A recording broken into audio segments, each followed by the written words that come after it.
Nazi propaganda was a reflection of Hitler's obsession, fanatical anti-Semitism. Hitler blamed Germany's 500,000 Jews for all of the country's problems, for the defeat in the Great War, for inflation, for capitalism and Bolshevism. There was little reason for Germans to hate the Jews. They were a tiny minority, less than 1% of the population, and they had been patriotic and loyal. Tens of thousands had served and many died for the fatherland in the First World War. By the 1930s, Jews were highly assimilated. Many had married Germans of other religions. But the Nazis moved slowly against the Jews. The first official action came in April 1933, when propaganda minister Joseph Goebbels ordered a nationwide boycott of Jewish businesses.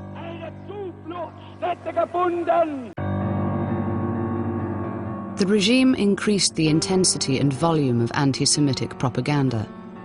Jews were portrayed as repulsive and corrupt, manipulative, greedy, and anti-German.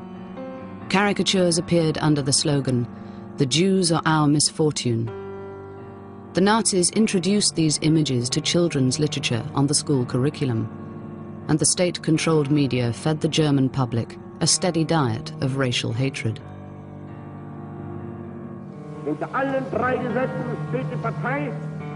In September 1935, Hitler personally introduced the Nuremberg Laws, which deprived German Jews of citizenship and prohibited marriage or sexual relations between Jews and other Germans. In 1936, they imposed a special income tax on Jews. In 1937, the Nazis began to pressure Jews to sell their businesses and urged German businesses to fire their Jewish employees. In early 1938, Hitler annexed Austria. The annexation was a disaster for Austria's 200,000 Jews. In Vienna, Jews were humiliated and beaten. They were forced to scrub the streets, and Jewish homes and businesses were looted. Hundreds of Jews committed suicide, and thousands more fled. By the end of 1938, Nazi pressure increased. Jews were expelled from most professions and trades. They were no longer permitted to own businesses or to be landlords.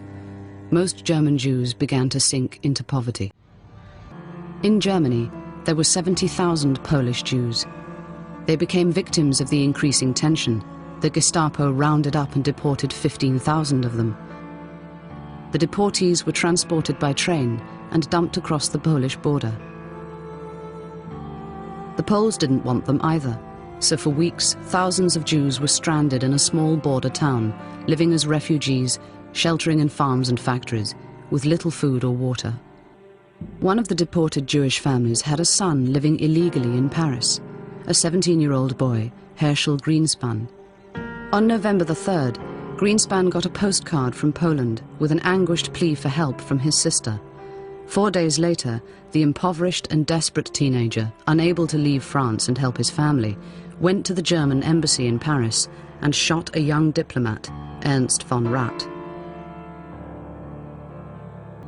"I was not motivated by hatred, but by love for my father and my people, who have endured unbearable suffering," he said. "To be Jewish is not a crime. We are not animals. The Jewish people have a right to live."